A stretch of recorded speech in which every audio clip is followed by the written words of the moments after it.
Formation की reaction लिखी हुई है, बाकायदा एकदम फॉर्मेशन जिसको कहेंगे, क्योंकि मेटल जो है वो सॉलिड वाला ले लिया हमने एलिमेंटल स्टेट, ऑक्सीजन जो है वो गैस वाली ले ली है, और मेटल ऑक्साइड आपने बना दिया है, और उसका 1 मोल ही बना रखा है मेटल ऑक्साइड का, और 1 मोल बनाने के लिए जो भी डिजायर्ड अमाउंट है वो हमने रिएक्टेंट साइड पे लिखा है, तो इसी को हम डेल्टा एच फॉर्मेशन कहते हैं। ठीक है, तो यहाँ पर ये जो रिएक्शन है इसके अब बात करते हैं डेल्टा जी के बारे में। डेल्टा जी जो है आपके पास में वो होगा delta H minus T delta S. अब जनरली होता क्या है कि जो डेल्टा जी होता है आपका, वो तो आप देख सकते हो, डेल्टा जी जो है वो टेम्परेचर पे डिपेंड करता है डायरेक्ट। डेल्टा एच और डेल्टा एस, ऐसा मैं नहीं कहूंगा कि ये टेम्परेचर पे डिपेंड नहीं करते, आपके पास में एंथैल्पी जो है किसी सब्सटेंस की वो अलग अलग टेम्परेचर पे अलग अलग हो सकती है। अगर अलग अलग टेम्परेचर पे अलग अलग नहीं होती तो फिर हमें वो जो स्टैंडर्ड हम जो डिफाइन करते हैं कि इतने पे 0 मान लो, वो मानने की जरूरत कभी नहीं पड़ती। तो आपके पास में एंथैल्पी भी चेंज करती है विद टेम्परेचर, एंट्रोपी भी चेंज करती है विद टेम्परेचर, लेकिन आपके पास जो डेल्टा एच और डेल्टा एस है, इसमें जो चेंज है आपके पास में वो विद टेम्परेचर इतना कोई, मतलब क्या बोले उसको, इतना रेलेवेंट चेंज नहीं होगा। मतलब फंक्शन ऑफ टेम्परेचर होते हैं डेल्टा एच और डेल्टा एस भी किसी भी पर्टिकुलर रिएक्शन के लिए, लेकिन हम उसको ऑलमोस्ट ये मान सकते हैं कि टेम्परेचर इंडिपेंडेंट है, मतलब कांस्टेंट माना जा सकता है, वो कोई बड़ी बात नहीं। थोड़ा बहुत फर्क पड़ेगा कि मान लो 500 डिग्री सेंटीग्रेड पे करवा रहे हो रिएक्शन, तो 500 है, और आपने 1000 डिग्री सेंटीग्रेड पे करवाया तो हो सकता है वो 500 से बढ़ के कुछ 501 टाइप, तो थोड़ा बहुत चेंज होता है। अगर साफ साफ ये क्वेश्चन आ जाए कि भाई delta H function of temperature है नहीं है, तो आंसर उसका ऑब्वियसली यस होगा, बट वो चेंज इतना सिग्निफिकेंट नहीं होता कि उसको हम सब जगह कंसिडर करें। तो उसको ऑल प्रैक्टिकल पर्पसेस हम लोग कांस्टेंट मान करके चलते हैं कि डेल्टा एच जो है किसी रिएक्शन का वो फिक्स है। आप टेम्परेचर अगर चेंज भी करोगे तो डेल्टा एच उसका या डेल्टा एस उस रिएक्शन का चेंज नहीं। आई बात समझ? लेकिन डेल्टा जी में ऐसा नहीं है। डेल्टा जी का तो सीधा सीधा फॉर्मूले में ही आपको टी दिख रहा है, मतलब टेम्परेचर के साथ साथ आपके डेल्टा जी की वैल्यू जो है वो चेंज करेगी। ठीक है, डेल्टा जी का एक तो ये वाला फॉर्मूला ये हम जानते हैं, और डेल्टा जी जो है किसी रिएक्शन की स्पॉन्टेनिटी पे क्या कमेंट करता है वो और बता दीजिए, फिर हम आगे का काम आसानी से समझ सकते हैं। डेल्टा जी से किसी रिएक्शन की स्पॉन्टेनिटी पे क्या कह सकते हो? डेल्टा जी ज्यादा नेगेटिव तो अगर ज्यादा स्पॉन्टेनियस डेल्टा जी नेगेटिव है इसका मतलब रिएक्शन स्पॉन्टेनियस स्पॉन्टेनियस है, और अगर डेल्टा जी पॉजिटिव है इसका मतलब reaction non spontaneous non spontaneous है, या फिर ये कह सकते हो कि जो रिवर्स रिएक्शन है वो स्पॉन्टेनियस है। Reverse reaction is spontaneous.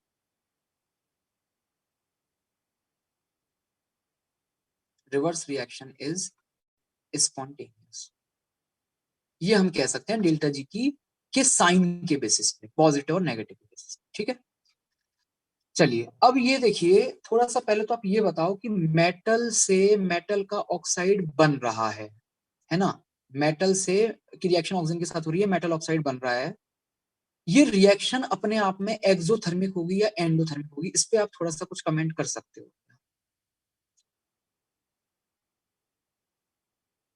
हालांकि वो उतना मैटर करेगा नहीं, बट फिर भी अगर आप कुछ कह सको तो बेटर हो।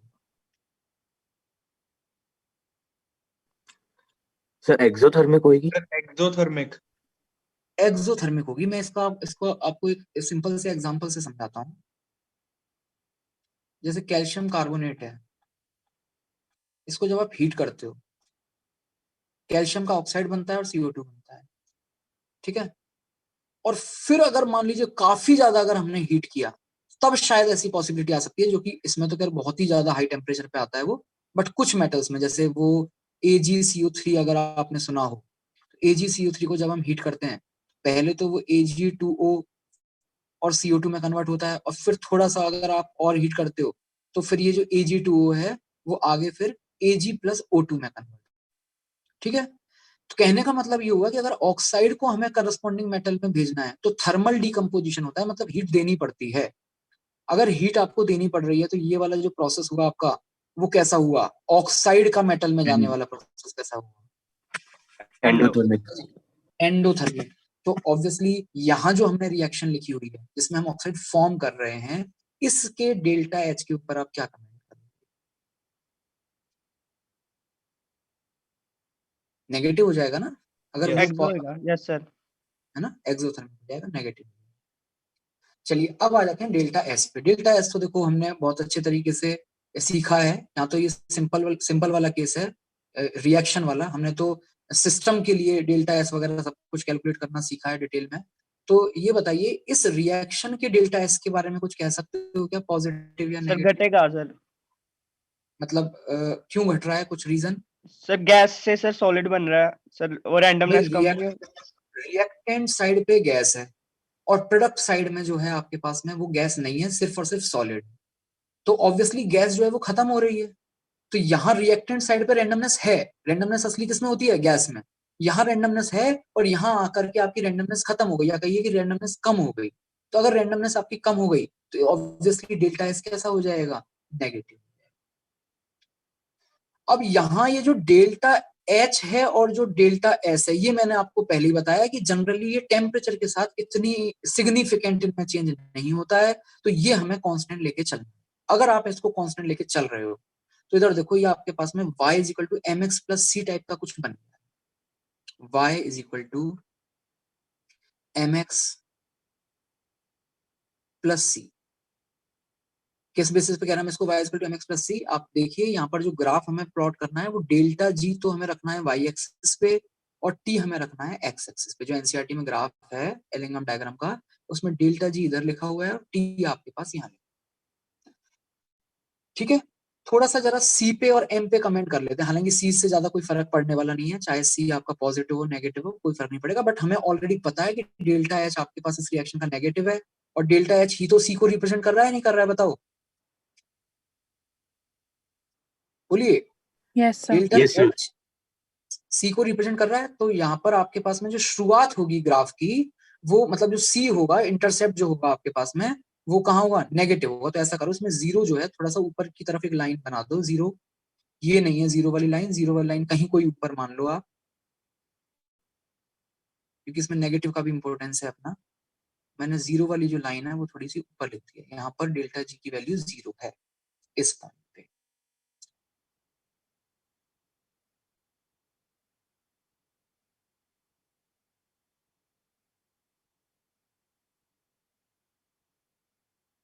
ठीक है ना, यहाँ पर जो है डेल्टा जी आपका वो जीरो है। चलिए तो अब मुझे थोड़ा सा, अच्छा अब स्लोप बताइए, स्लोप कितना है? स्लोप है m।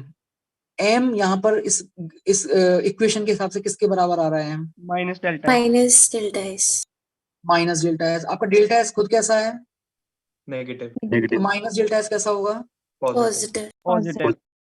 A line having positive slope and positive intercept किस तरीके से आएगी? 45 डिग्री के एंगल पे। 45 कैसे कह दिया यार? नहीं 45 सर, का मतलब मतलब positive slope, delta sorry x sir, positive slope. हाँ, तो पॉजिटिव स्लोप है और जो ये है आपके पास में सी, वो नेगेटिव है। मतलब हालांकि यहाँ पर तो अब नेगेटिव उस पॉजिटिव का कोई फर्क पड़ेगा नहीं, क्योंकि मैंने जीरो को ऑलरेडी ऊपर शिफ्ट कर दिया है। तो देखिए कुछ ग्राफ आपका कुछ इस टाइप का नहीं आ जाएगा क्या? Straight line आ जाएगी. ये वाला जो ग्राफ है,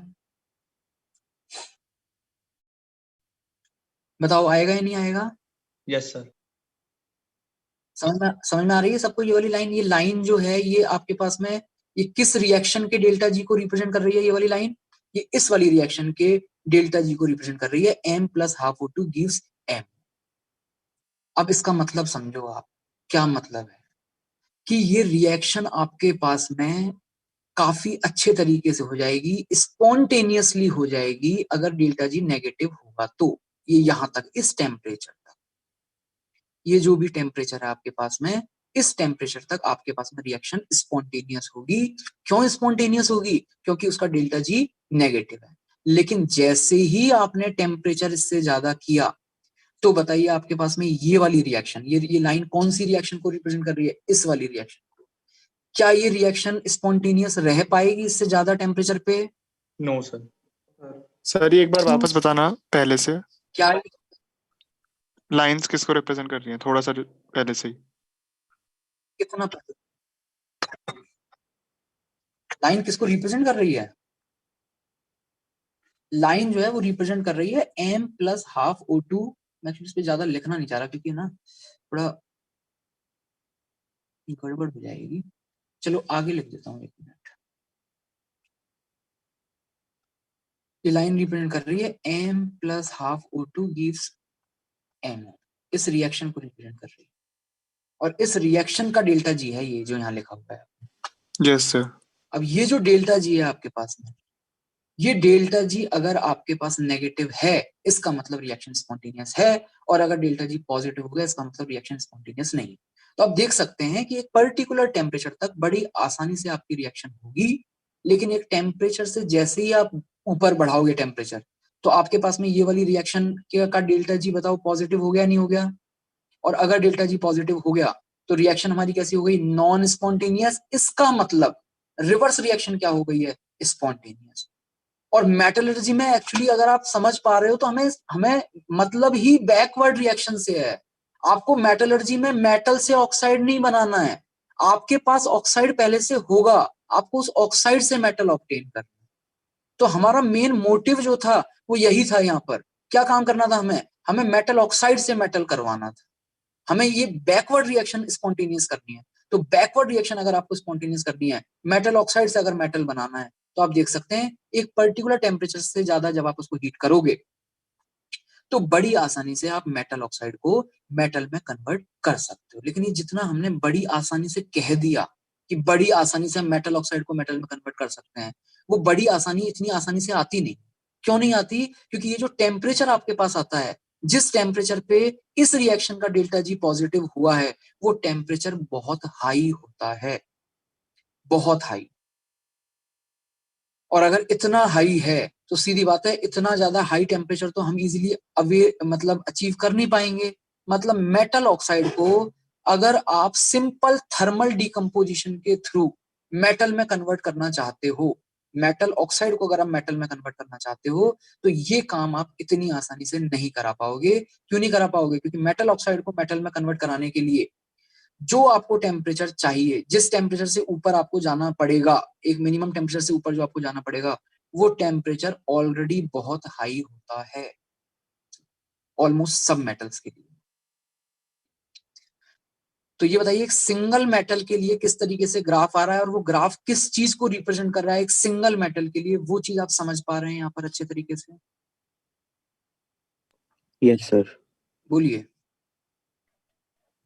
ठीक है, तो इसका तो अभी तक कोई हम कुछ यूज कर नहीं पाए। अब इसका यूज देखिए, असली असली यूज आप इसका किस तरीके से कर। आप लीजिए दो मेटल, दो अलग अलग मेटल लीजिए, M1 M1 M2 ले लो, या M और N ले लो। तो M और N ले लेते हैं, ठीक है।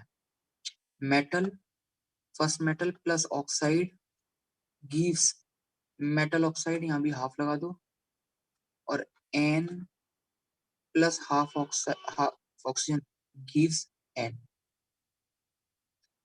हाँ जी, इस रिएक्शन का कुछ डेल्टा जी है, डेल्टा G1 कह लीजिए। इस रिएक्शन का कुछ डेल्टा जी है, डेल्टा G2 पे। एक किसी पर्टिकुलर टेम्परेचर पे चलते हैं। अच्छा, अगर आप ये देखो, वैसे अगर अलग अलग मेटल की बात करें तो अलग अलग मेटल के लिए सबके लिए ग्राफ ऑलमोस्ट इसी टाइप का होगा। वो थोड़ा बहुत अंतर क्या होगा?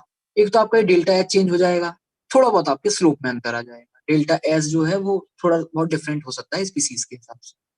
तो आपके पास में ग्राफ का पैटर्न ऑलमोस्ट ऐसा होगा, बस ये है कि कोई थोड़ा ऊपर से स्टार्ट कर हो सकता है और स्लोप उसका थोड़ा सा नीचे की तरफ आ सकता है, ठीक है, या फिर हो सकता है स्लोप उसका और ज्यादा ऊपर हो जाए।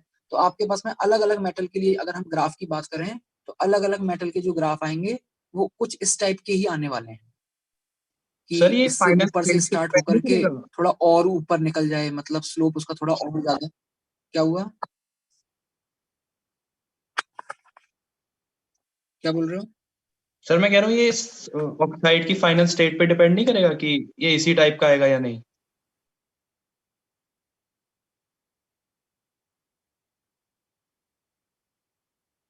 क्या चीज नहीं डिपेंड करेगा? आवाज कट रही है यार, सामने देख तो तुम।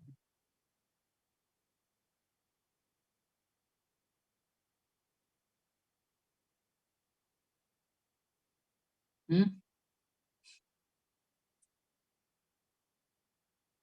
चलो भाई इधर देखो, आपके पास में जो ग्राफ है उसमें नहीं बना रहे, नहीं तो वो थोड़ा गड़बड़ सा हो जाएगा, एक अलग से ही बना देते हैं। कोई एक मेटल है, फर्स्ट मेटल, ये आपका डेल्टा जी इक्वल टू 0 वाली लाइन चल रही है। ये कोई मेटल है, मेटल फर्स्ट एम, इसके लिए ग्राफ जो है वो कुछ इस तरीके से आया। और कोई दूसरी मेटल है एन, इसके लिए जो ग्राफ है वो मान लेते हैं कुछ ऊपर से स्टार्ट। हाँ जी, ऊपर वाली लाइन जो है वो किस रिएक्शन को रिप्रेजेंट कर रही है? आपकी ऊपर वाली लाइन किस रिएक्शन को रिप्रेजेंट कर रही है? अभी तो वैसे किसी को भी कुछ भी मान लो, कोई फर्क नहीं पड़ने वाला है। N plus half O2 gives NO, और ये नीचे वाली लाइन किसको रिप्रेजेंट कर रही है? M plus half O2 gives M।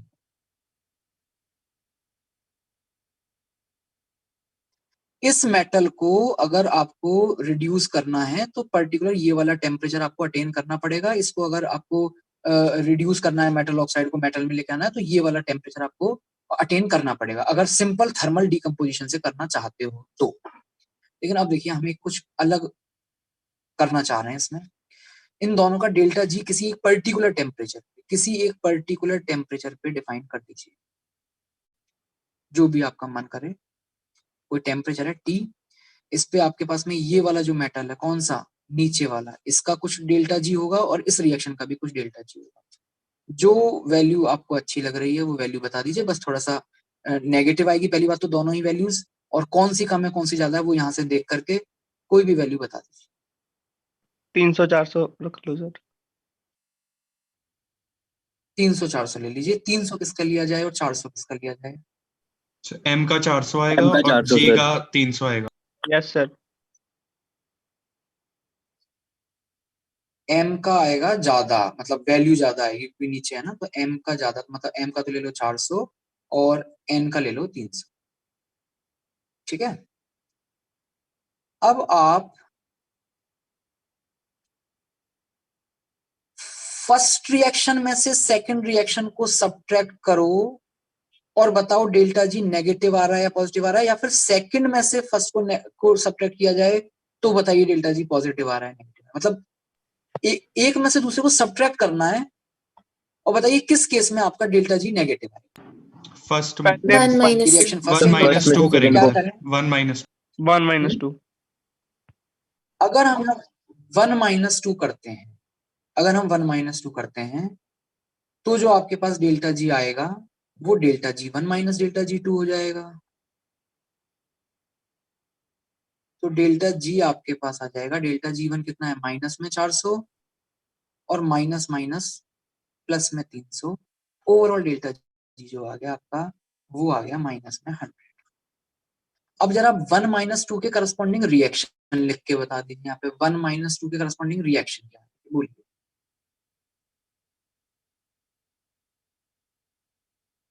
हाँ जी, M M plus NO plus plus NO NO gives MO plus N। Plus yes sir. gives MO plus N. Plus N। कुछ हो गया भाई यहाँ पर, तो क्या हो गया? ये जो NO है, ये रिएक्शन, इस रिएक्शन का डेल्टा जी नेगेटिव है या नहीं है? Yes sir. इस रिएक्शन का डेल्टा जी नेगेटिव है, इसका मतलब ये रिएक्शन कैसी है, स्पॉन्टेनियस है। और अगर स्पॉन्टेनियस है तो देखो कुछ काम हो चुका है यहाँ पे। क्या काम हो गया है? जो हमें मेटलर्जी में मेन जो करवाना होता है, क्या काम करवाना होता है? एक Oxide को ऑक्साइड Oxide से को metal. उसके करस्पॉन्डिंग मेटल में भेजना होता है। हाँ जी, ये जो नाइट्रोजन का ऑक्साइड था, सॉरी नाइट्रोजन नहीं है, एन कोई मेटल है, एन का जो ऑक्साइड है, ये देखिए बड़ी आराम से नाइट्रोजन में कन्वर्ट हो गया।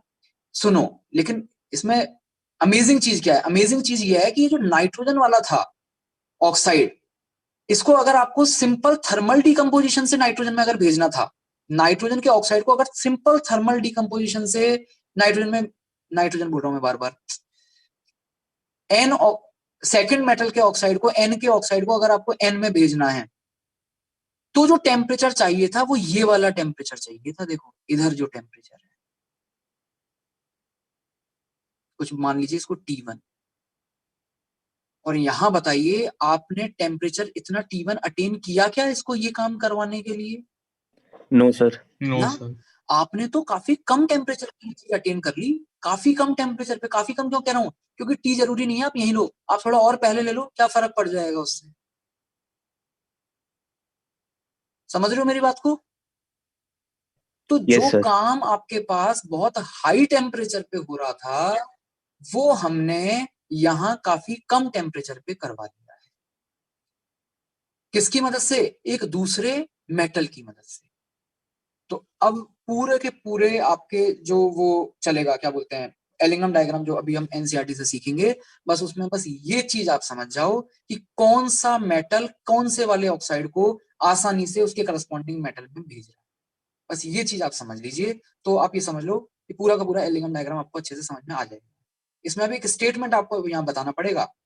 इस रिएक्शन को देख लीजिए और ये ग्राफ को देख लीजिए, तो आपको यहाँ बताना है कि कौन सा ऊपर वाला नीचे वाला, उस तरीके से कुछ एक स्टेटमेंट दीजिए जिसको हम जनरल वे में कभी भी फिर यूज कर सकें।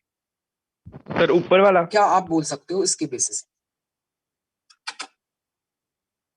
नहीं, ऊपर वाला क्या कर रहा है? मतलब सब कुछ पूरा का पूरा स्टेटमेंट बोलिए। ऊपर वाला जो ग्राफ है सर, जिसकी डेल्टा जी की वैल्यू ज्यादा होगी सर वो अच्छा, रिड्यूस होगी। मेन काम पे ध्यान दीजिए आप। एक मिनट, मेन काम पे ध्यान दीजिए। आपको मेन करवाना क्या होता है? एक मेटल ऑक्साइड को मेटल में भेजना होता है ना मेटलर्जी में, यही तो है हमारा मेन टास्क। एक मेटल ऑक्साइड को करस्पॉन्डिंग मेटल में भेजना होता है, ठीक है? तो हम यहाँ कौन से मेटल ऑक्साइड को करस्पॉन्डिंग मेटल में भेज पाए जिसका ग्राफ ऊपर आ रहा था, उसको आपने, उसके मेटल ऑक्साइड को आपने मेटल में भेज दिया है। और इसके लिए आपने मदद किसकी ली है? एक दूसरे मेटल की जो कि नीचे आ रहा है। और इस ओवरऑल रिएक्शन में ये जो मेटल है आपका, ये किसकी तरह बिहेव कर रहा है? अगर आप समझ पा रहे हो तो बताओ, रिड्यूसिंग एजेंट का काम कर रहा है या नहीं कर रहा है? यस सर हमारे मेटल ऑक्साइड को में से ऑक्सीजन अलग कर दिया उसने, हमारे मेटल ऑक्साइड को रिड्यूस कर दिया, खुद ऑक्सीडाइज हो गया है बदले में। तो अब एक स्टेटमेंट सुनिए। एलिंगम डायग्राम में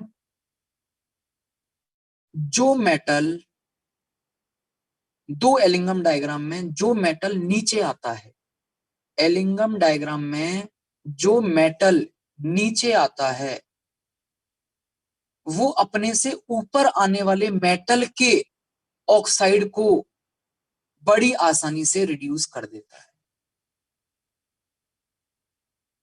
स्टेटमेंट में एक बार फिर से बोल रहा हूं। दो एलिंगम डायग्राम में जो मेटल नीचे आता है उसको हम ऊपर वाले मेटल के ऑक्साइड के रिडक्शन में यूज कर सकते हैं, ऊपर वाले मेटल के ऑक्साइड को मेटल में कन्वर्ट करने में यूज कर सकते हैं। बताइए स्टेटमेंट समझ में आया या नहीं आया? तो यही है पूरे एलिंगम डायग्राम का सार। अगर मैं कहूं तो इसको आप प्रॉपर वे में बता दीजिए क्या लिखते हो। जो मैं स्टेटमेंट बोल रहा हूं उसको हम प्रॉपरली क्या लिखते हैं?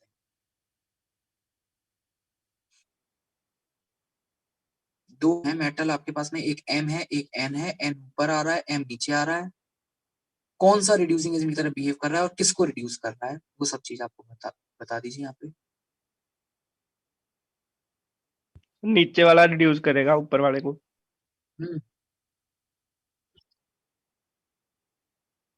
तो लिख लो इसको, ठीक है? इसको मतलब बड़े अच्छे तरीके से हाईलाइट करके, मतलब पूरा एलिंगम डायग्राम एक जगह, ये जो मैं स्टेटमेंट आपको लिखवा रहा हूँ ये अपनी जगह है, ठीक है?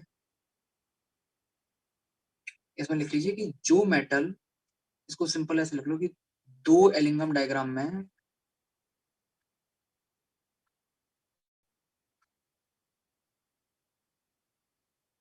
जो मेटल नीचे आएगा, एक मिनट रुको, ये थोड़ा सा मेरे लिए भी कंफ्यूजिंग रहता है, बार बार देखना पड़ रहा है, बट आप इसको थोड़ा याद रखना हमेशा के लिए। इसको थोड़ा और सिंपल वे में लिखते हैं, रुको ऐसे नहीं, ऐसे तो बहुत लंबा हो जाएगा। एक मिनट, थोड़ा मुझे डेल्टा सोचने जी दो से कर लो सर। कैसे लिखाऊं इसको।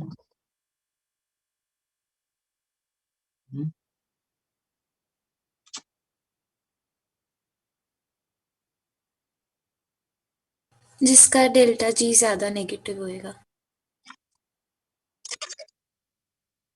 नहीं वो डेल्टा जी ज्यादा नेगेटिव कम नेगेटिव, देखो आप सीधे ऊपर और नीचे वाला याद रखो तो ज्यादा बेटर है, इसलिए मैं ऊपर और नीचे वाला बोल रहा हूँ। रुको इसमें ऐसे लिखो, ऊपर वाले मेटल ऑक्साइड को नीचे वाला मेटल रिड्यूस कर देता है।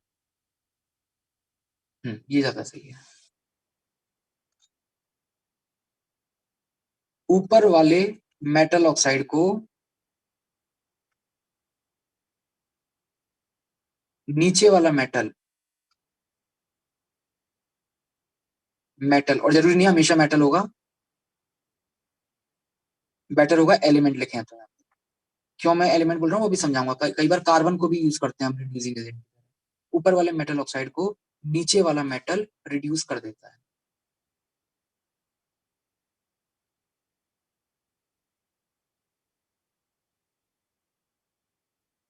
बस ये आप एक स्टेटमेंट याद रखना, हमेशा दिमाग में रखना, आपको सारे एलिंगम डायग्राम बड़े आराम से समझ में आ जाएंगे। ये है मेन चीज, ठीक है। तो इतना समझने के बाद में अब हम आते हैं जो एनसीईआरटी में जो फिगर बना हुआ है उस पे। आप में से कोई स्क्रीन शेयर कर लीजिए, उसमें 2-3 लाइन पहले तो कुछ एक्स्ट्रा बतानी है, फिर वहां से हम सीखेंगे।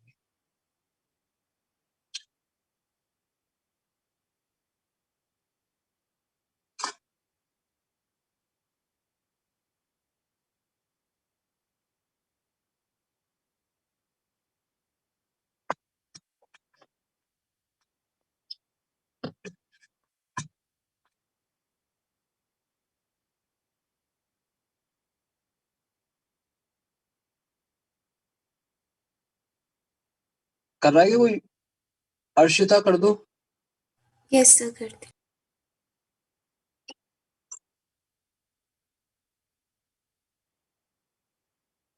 एलिंगम डायग्राम निकालो।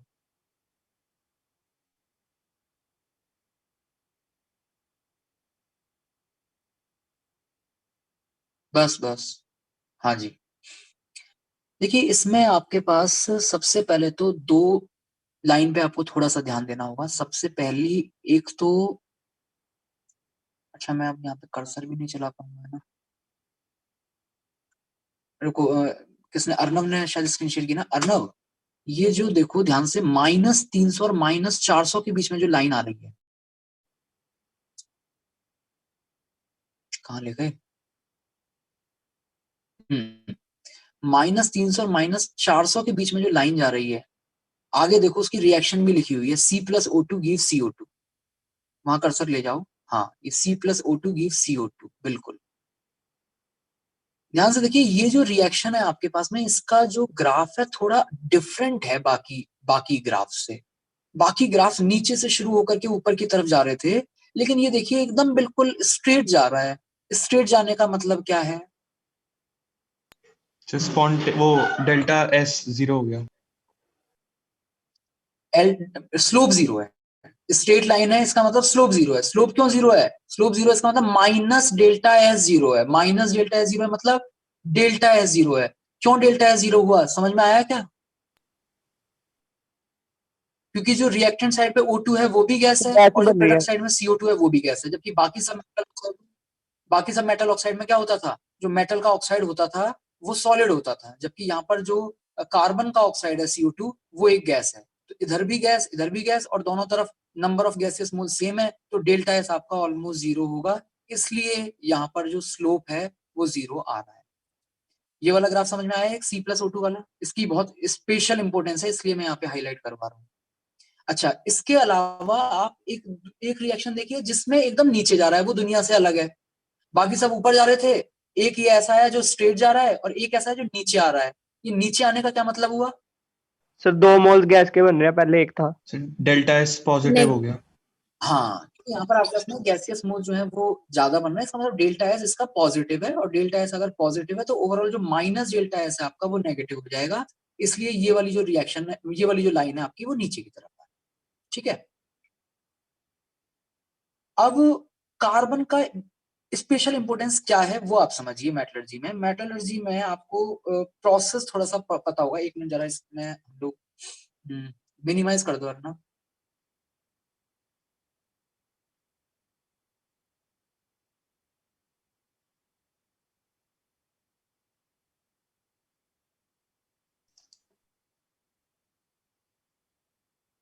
हाँ जी, मेटलर्जी में हम लोग क्या करते हैं, देखो सबसे पहले आपके पास में एक ओर होता है। ओर में काफी ज्यादा इम्प्योरिटीज होती हैं, तो सबसे पहले फर्स्ट प्रोसेस क्या किया जाता है? concentration of फर्स्ट प्रोसेस क्या किया जाता है? कंसंट्रेशन। फर्स्ट प्रोसेस होता है कंसंट्रेशन। कंसंट्रेशन में क्या करते हैं बेसिकली, उस ओर में जो बालू, रेत, मिट्टी, पत्थर, ये सब जो चीजें हैं, ये सब हटाए जाते हैं, जिसकी वजह से उस ओर में मेटल का जो परसेंटेज है वो बढ़ जाता है। इसलिए इस प्रोसेस का नाम भी कंसंट्रेशन प्रोसेस होता है। ठीक है, तो ओर जो आ गया, थोड़ा सा कंसंट्रेटेड ओर अब आपके पास आ गया है। उसमें से आपने बड़े बड़े पत्थर निकाल दिए, बड़े बड़े जो मिट्टी के टुकड़े थे वो हटा दिए, तो अब आपस में काफी कंसंट्रेटेड ओर आपके पास आ गया। इसके बाद में अगला टास्क क्या होता है कंसंट्रेटेड ओर के बाद में? आइसोलेशन। ओर जब आ जाता है उसके बाद नेक्स्ट क्या करते हैं? आइसोलेशन। metal oxide में करेंगे। हाँ? उसमें देखिए मेन जो अगला जो काम होता है तरीके अलग अलग हो सकते हैं, बट जो मेन काम होता है वो होता है उसको उस ओर को करस्पॉन्डिंग मेटल ऑक्साइड में कन्वर्ट करना, और फिर फाइनली जो मेन काम होता है वो होता है उस मेटल ऑक्साइड का रिडक्शन, जिससे आपके पास फाइनली मेटल आ सकता है। इस काम को करने के लिए जो मेटल को मेटल ऑक्साइड में किया है, यहाँ पे हम लोग रोस्टिंग, कैल्सिनेशन, वो सब हमारे प्रोसेस आते हैं। कई सारे प्रोसेस हैं अलग अलग ओर के लिए अलग अलग तरीके से, बट जनरली किसी भी मेटल की रिफाइनिंग के लिए, मेटलर्जी के लिए जो जो नॉर्मल प्रोसेस जो यूज होता है वो कुछ इस तरीके से होता है कि एक और होता है, पहले उसकी कंसंट्रेशन की जाती है। अब कंसंट्रेशन के आपके अलग अलग मेथड आपने पढ़े होंगे, ठीक है। एक इसमें फ्रोथ फ्लोटेशन मेथड है, काफी इंपोर्टेंट है। फ्रोथ फ्लोटेशन मेथड किसके लिए यूज करते हैं हम? सल्फाइड ओर्स के, सल्फाइड। ठीक है।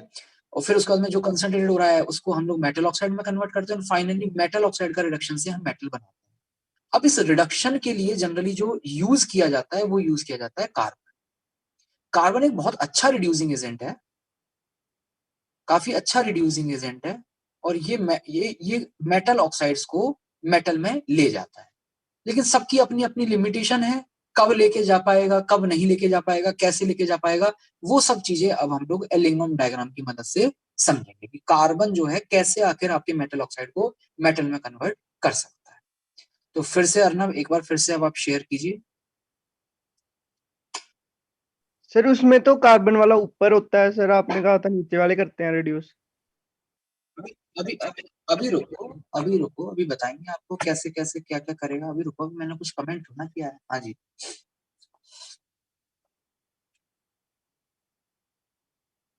इधर देखिए, सबसे पहले आते हैं हम, ये जो नीचे की तरफ है मेटल, जो जो कि बहुत डिफिकल्ट है, मैग्नीशियम पे आ जाइए आप। अगर मैग्नीशियम ऑक्साइड को, ध्यान से सुनना मेरी बात, अगर मैग्नीशियम ऑक्साइड को आपको मैग्नीशियम में कन्वर्ट करना है, मैग्नीशियम ऑक्साइड को मैग्नीशियम में कन्वर्ट करना है, तो इस काम को करने के लिए अगर केवल और केवल आप टेम्परेचर की मदद ले रहे हो, तो वो टेम्परेचर बताओ आपका 2000 डिग्री सेंटीग्रेड से काफी ज्यादा होगा या नहीं होगा? काफी ज्यादा। काफी ज्यादा मैं क्यों कह रहा हूं अर्नब, थोड़ा सा स्केच करो और इस लाइन को एक्सटेंड करो। ये जो यहाँ पे खत्म हो गया मामला 200 पे, इसको एक्सटेंड करो। सर इसमें ये अचानक से ब्रेकेज सी क्या आ रही है? ये नहीं है MG वाली लाइन। अरे अर्नब ये नहीं है MG वाली लाइन, ऊपर वाली लाइन है। हाँ क्या कह रहे हो? इसमें सर ये जो 1200 डिग्री सेल्सियस से जस्ट पहले ब्रेकेज सी क्या आ रही है इसमें, मतलब डायरेक्शन में चेंज आ रहा है ना ये लाइन में, ग्राफ में। 12, हाँ पॉइंट ए से जस्ट पहले जो बेंडिंग हुई है वो पूछना चाह रहे हो ना? जी जी जी सर। हाँ अभी बता देंगे। वो एक्चुअली आपके पास में स्लोप चेंज हुआ है, अगर आप समझ पा रहे हो। स्लोप चेंज हुआ है इसका मतलब एंट्रोपी चेंज हुई है। इस पर्टिकुलर टेम्परेचर पे हो सकता है आपका जो जो ऑक्साइड है वो मेल्ट कर गया हो, लेकिन हमें मेल्टिंग नहीं करवानी, हमें तो तोड़ना है बिल्कुल। तो वो जो पॉइंट है वहां पर, वो मेल्टिंग को या उस सब को, फेज चेंज को दिखाता है कभी भी बेंडिंग अगर आई। ठीक है। यस सर हाँ भाई, मेटल हो अब गया जरा या देखिए जो फिर अर्नब ने जो लाइन एक्सटेंड की, मतलब जो भी है, मतलब फेज चेंज को रिप्रेजेंट करना है वो देख लो आप। टेम्परेचर जैसे जैसे बढ़ाते जा रहे हैं उस पर्टिकुलर टेम्परेचर पे फेज आपकी चेंज हो गई, जो भी आपने सब्सटेंस लिया है उसकी। हाँ जी, जो मैग्नीशियम ऑक्साइड वाला है, अगर हमें उसको मैग्नीशियम में कन्वर्ट करना है सिर्फ टेम्परेचर की मदद से, तो आपको किस लाइन को क्रॉस करना होगा? मतलब ये जो ऊपर जीरो डेल्टा वाली जी लाइन है, जीरो सबसे वाली ऊपर लाइन जो है। जीरो लिखा हुआ है, ये यहाँ देखो पूरा सब कुछ नेगेटिव ही नेगेटिव। हाँ, इसको हमें क्रॉस करना होगा। और आप यहाँ देख सकते हैं जिस हिसाब से इसने एक्सटेंड किया है, अगर आपको उसको क्रॉस करना है तो टेम्परेचर आपका 2000 से काफी ज्यादा आएगा। ठीक है, अच्छा, इसका मतलब टेम्परेचर वाला जो काम है वो तो गड़बड़ है, टेम्परेचर के तरीके से तो नहीं कर सकते, और वो तो टेम्परेचर के तरीके से तो वैसे भी नहीं कर सकते। इसीलिए तो हम ये दो का कॉन्सेप्ट हमने सीखा है, उसमें कम से कम पे काम चल जाता है। अब आपको इसको रिड्यूस करना है कार्बन को लेकर के। तो कार्बन को लेकर के बताओ आप कब इसको रिड्यूस करा पाओगे? क्या आपने 400 डिग्री सेंटीग्रेड पे आप ये काम करा पाओगे? मैग्नीशियम ऑक्साइड को आपको मैग्नीशियम में लेके जाना है, और इसके लिए हम मदद ले रहे हैं कार्बन की। क्या हम ये काम करा पाएंगे?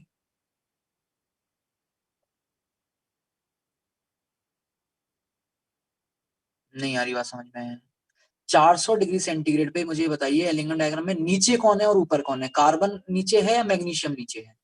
400 डिग्री सेंटीग्रेड मैग्नीशियम। मैग्नीशियम। नीचे से मैग्नीशियम, मैग्नीशियम। और जो नीचे होता है उसका नहीं होता है रिडक्शन, जो ऊपर होता है उसका होता है रिडक्शन। स्टेटमेंट क्या था?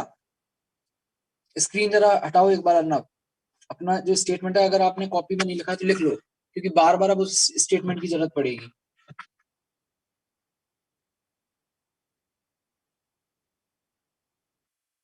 स्टेटमेंट देखिए, स्टेटमेंट क्या है? ऊपर वाले एमओ को नीचे वाला मेटल रिड्यूस कर देता है, ऊपर वाले को करेगा रिड्यूस। ठीक है, इसको लिख लो अगर, क्योंकि बार बार जरूरत पड़ेगी, बार बार ये बैक नहीं करना पड़ेगा। ऊपर वाले एमओ को नीचे वाला एलिमेंट रिड्यूस कर देता है। अर्नब शेयर करो।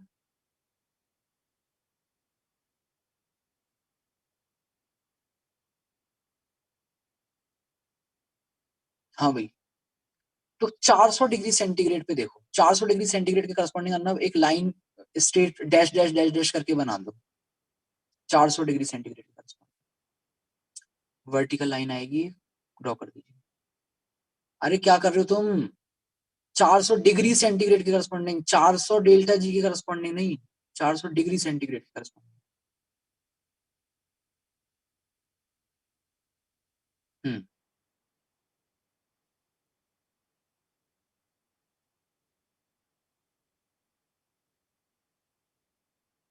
हाँ भाई, तो ये जो लाइन है, केवल आप 400 डिग्री सेंटीग्रेड वाले टेम्परेचर पे देखिए आपका कौन सा मेटल, कौन सा एलिमेंट नीचे है और कौन सा एलिमेंट ऊपर है। कार्बन और मैग्नीशियम,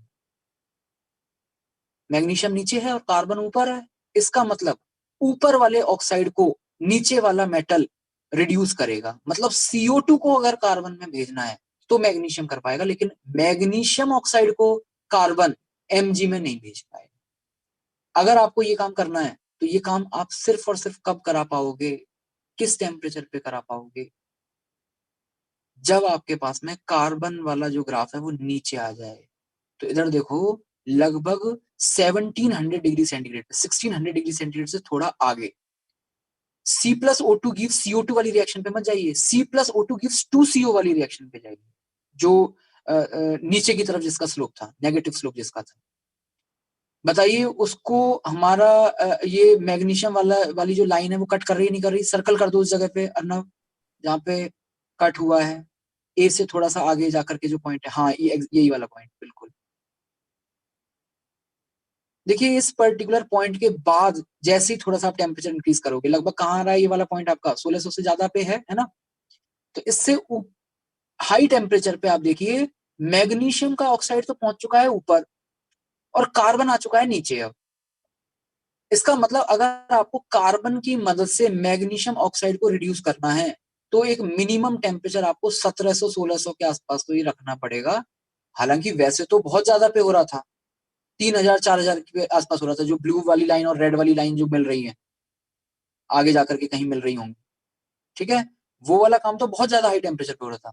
बट यहाँ पर हमने एक कार्बन की मदद से मैग्नीशियम ऑक्साइड को रिलेटिवली कम टेम्परेचर पे रिड्यूस कर दिया है। मैग्नीशियम ऑक्साइड को हमने मैग्नीशियम में कन्वर्ट कर दिया है। वो अलग बात है कि इसके लिए भी आपको जो टेम्परेचर लेना पड़ा वो कम से कम 1600-1700 डिग्री सेंटीग्रेड तो लेना पड़ेगा।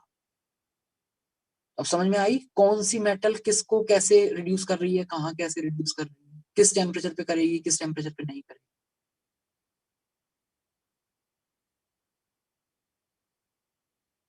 ये है आपका एलिंगम डायग्राम। इसमें जरा देख लेना कुछ अगर 2-4 लाइन लिखी हुई हो तो हम और देख लेते हैं, समझ लेते हैं।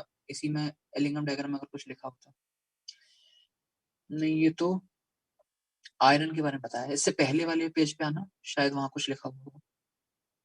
सर ये बता दो सर, मुझे समझ नहीं आया सर। MgO कैसे रिड्यूस हो गया समझ में सर? आई? सर MgO कैसे रिड्यूस होएगा वो पॉइंट पे?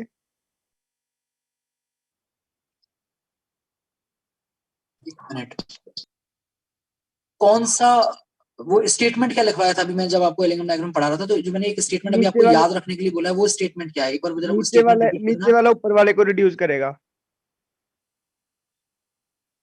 नीचे वाला क्या? एलिमेंट। ऊपर वाले एलिमेंट। किसको? ऑक्साइड को रिड्यूस करता है, ठीक है, ओके। एलिमेंट को नहीं, ऑक्साइड। रिड्यूस तो ऑक्साइड होगा ना, और रिड्यूस करेगा एलिमेंट मेटल, ठीक है। तो यहां पर ओके ये जो सर, लग गया सर्कल सर। लगाया हुआ है ब्लैक कलर में, इसके ज्यादा वाले टेम्परेचर पे, इससे हाई टेम्परेचर, आगे समझ में? यस सर, कार्बन नीचे आ गया सर। ये बोलूं? सर लग गया, थैंक हाँ, यू सर। कार्बन नीचे आ चुका है भैया अब, है ना।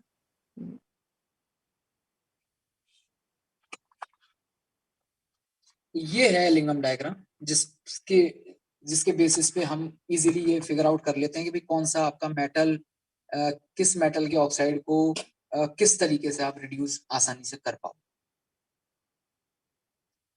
बाकी आप इसमें और चीजें तो आपको थोड़ा सा थ्योरी वाली हैं, पढ़नी पड़ेंगी, सीखनी पड़ेंगी। 2-3 बार पढ़ लोगे तो समझ में आ जाएगा। इतना ये जो फर्नेस वर्नेस है ना, ब्लास्ट फर्नेस और इन सब के चक्कर में मत पड़ना। इतना जरूर याद होना चाहिए आपको कि आयरन के एक्सट्रैक्शन में कौन सी फर्नेस यूज होती है, कहाँ रेवर्बरेटरी फर्नेस यूज करते हैं, वो चीज जो है थोड़ा जरूर उसकी जरूरत पड़ेगी।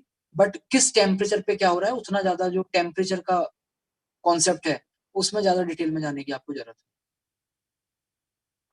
है। मेन जो काम उसके अंदर हो रहे हैं, क्या क्या हो रहा है, वो 1-2 मेटल की आप आयरन की और कॉपर की थोड़ा अच्छे से पढ़ लेना। बेसेमराइजेशन प्रोसेस होता है एक, है ना, वो सब चीजें आयरन और कॉपर थोड़ा डिटेल में आपको अच्छे तरीके से पढ़ना होगा। बाकी अलग अलग मेटल्स के लिए उनके ओर कौन कौन से हैं वो आपको पता होना चाहिए। जैसे लेड का एक गैलेना करके ओर होता है, PBS, काफी इंपॉर्टेंट है। सिल्वर के कौन कौन से ओर हैं, आयरन के कौन कौन से ओर हैं, वो सब ओर हमें पता होने चाहिए। इसके अलावा उन ओर के कंसंट्रेशन के लिए कौन कौन से मेथड यूज किए जाते हैं वो हमें पता होने चाहिए।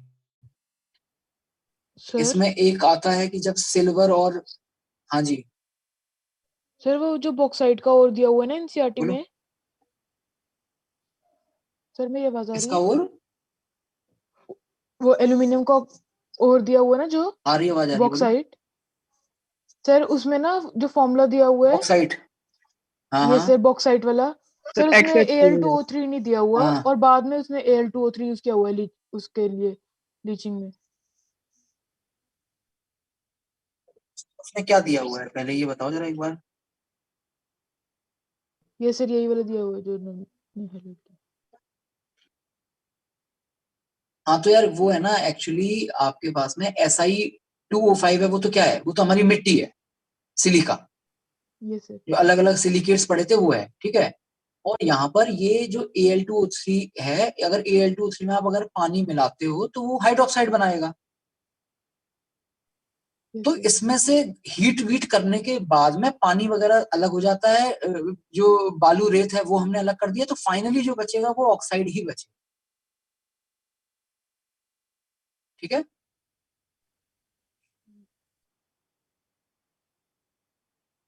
मतलब जो नेचर में जब अकर करता है तो वो इस तरीके से अकर करता है, कुछ AlOX होल 3-2x टाइप में, बट जब आप उसको हीट करोगे तो फाइनली वो Al2O3 के फॉर्म में ही आ जाएगा। Okay sir. और ये जो Al2O3 है ये तो काफी मतलब इम्पोर्टेंट, ये जितने भी आपके महंगे महंगे जो स्टोन्स होते हैं, कौन कौन से सुना होगा आप लोगों ने, तो नहीं बता पाऊंगा, बट सैफायर, टोपैज, ये सब जो हैं ये एक्चुअली Al2O3 ही है। इसमें बस Al2O3 के पूरे क्रिस्टल में कुछ कुछ इम्प्योरिटीज आ जाती हैं, कहीं पर सोडियम आ जाता है, कहीं पर पोटेशियम आ जाता है, उसकी वजह से एक पर्टिकुलर उसका कलर हो जाता है और बस वहीं दाम बढ़ जाते हैं। यहाँ पर देखो इसमें लिखा है कि इम्प्योरिटीज रेंज फ्रॉम, अगर क्रोमियम आ जाता है तो वो रूबी बन जाता है, कोबाल्ट आ जाता है तो वही सैफायर बन जाता है। तो बहुत ही मतलब जेम स्टोन्स में इंपॉर्टेंट कंपाउंड है Al2O3।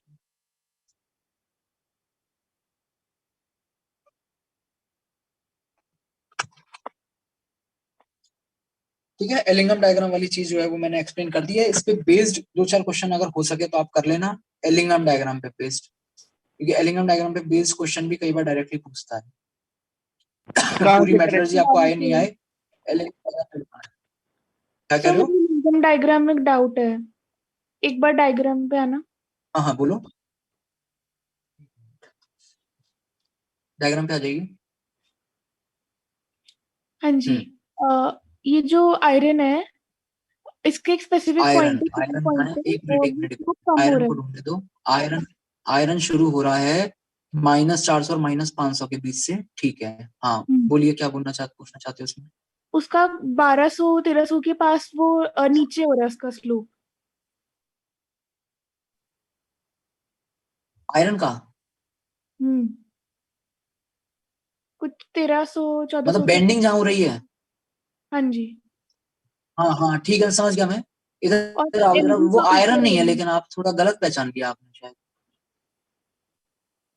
एक मिनट, आयरन ही है क्या वो? हाँ आयरन ही है, ठीक है ठीक है ठीक है, बिल्कुल। और एमजी का ऊपर हो रहा है, ये बिहेवियर समझा दो। हाँ हाँ, अच्छा एक का नीचे हो रहा है और एक का ऊपर हो रहा है, वो क्यों हो रहा है? इसके लिए एक काम करना, जेडीली में जहां एलिंगम डायग्राम है वहां 2-3 पॉइंट स्पेशली इस बेंडिंग को लेकर के लिखे हुए हैं कि कब तो वो नीचे जाएगा कब वो ऊपर जाएगा, वो आप वहां से देख लें। मेरे पास अभी है नहीं फिलहाल जेडीली, नहीं तो मैं देख के फिर बता भी देता आपको। जेडीली है तुम्हारे पास प्रियंका? सर पीडीएफ पढ़ी है। PDF है, शेयर कर सकते हो अभी? सर एक सेकंड सर, देखनी पड़ेगी।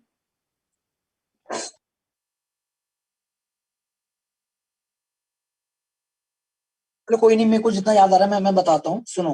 उसमें ऐसा है कि जो बेंडिंग होती है उसमें 2 चीजें होती हैं, या तो आपके पास में फेस चेंज हो रही होगी, ठीक है, या तो फेस चेंज हो रही होगी या फिर जो क्रिस्टल है उसकी स्ट्रक्चर चेंज हो रही होगी। हो सकता है वो BCC से FCC में या FCC से BCC में चेंज हो रहा हो। अगर आपने सॉलिड स्टेट में थोड़ी बहुत थ्योरी पढ़ी हो तो वहां आपको पता होगा कि अलग अलग टेम्परेचर पे आपका एक ही क्रिस्टल जो है वो मतलब एक ही कंपाउंड अलग अलग क्रिस्टल के फॉर्म में रह सकता है। तो इसमें से किसी एक जगह पे ये हो रहा होगा कि आपकी फेज चेंज हो रही होगी, और किसी एक जगह पे ये हो रहा होगा आपका जो क्रिस्टल है, जो कंपाउंड है उसका क्रिस्टल ही चेंज हो रहा होगा।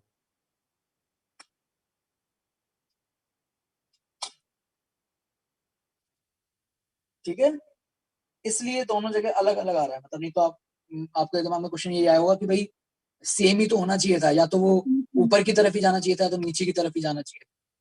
तो वैसा नहीं है, दोनों जगह आपकी मेल्टिंग नहीं हो रही है, कहीं पर हो सकता है वो अपना क्रिस्टल का जो मतलब क्रिस्टलाइन स्ट्रक्चर है उसको चेंज कर। ठीक है प्रियंका? Yes sir. ओके, और कोई डाउट किसी को? सर वो आपने पॉलीमराइजेशन वाला भी बताना था, एल्डिहाइड और कीटोन का। एल्डिहाइड और कीटोन का पॉलीमराइजेशन वाला, ठीक है, भेजता हूँ, उसके नोट्स भेजता हूँ। सर वो एक हाइड्रोकार्बन्स की रिएक्शन रहेगी थी ना, वो भी बतानी थी, याद नहीं शायद, वो डाइईन वाली। कौन सी?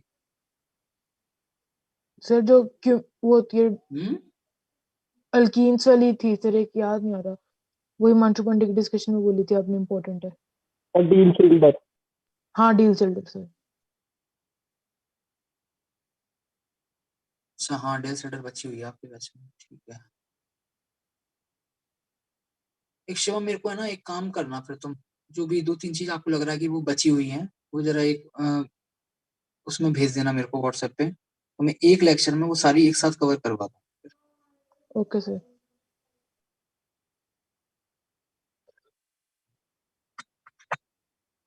चलो ठीक है, एंड करते हैं इसको। इस टाइम पे मैक्सिमम से मैक्सिमम आपको पेपर देना है, रोज के कम से कम 2-2 पेपर अगर हो सके तो 2, नहीं तो कम से कम एक तो मतलब देना ही देना है जब तक आपका मेंस हो।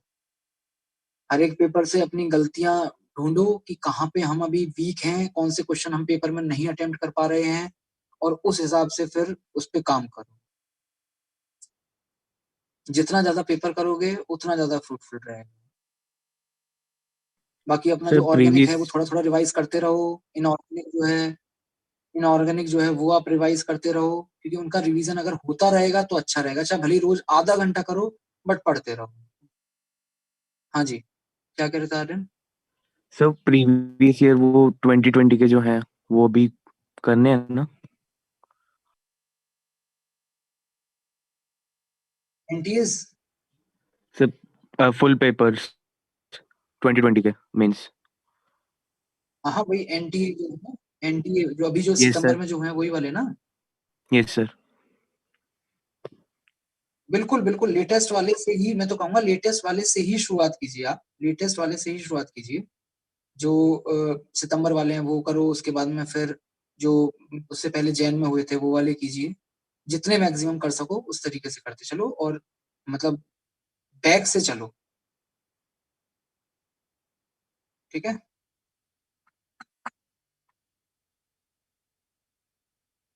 सर एक और चीज है सर, ये जो हमारे लास्ट में भी फुल सिलेबस होंगे लगातार, सर इनकी फिर डिस्कशन होगी?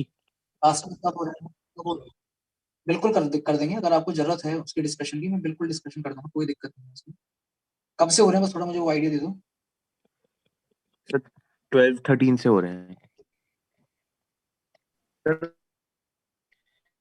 और 13 से हो रहे हैं ना, ठीक है, कोई दिक्कत नहीं, रख देंगे। बट फिर भी मैं उसमें एक चीज ये कहूंगा कि देखो, मॉर्निंग में पेपर।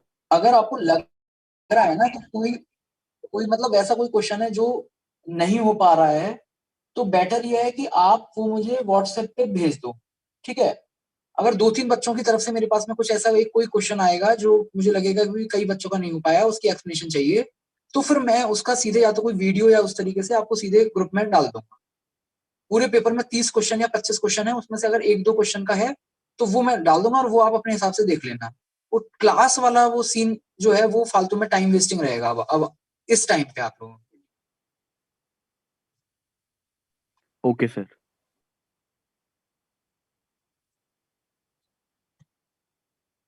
चलो ठीक है, फिर इसको एंड करते हैं।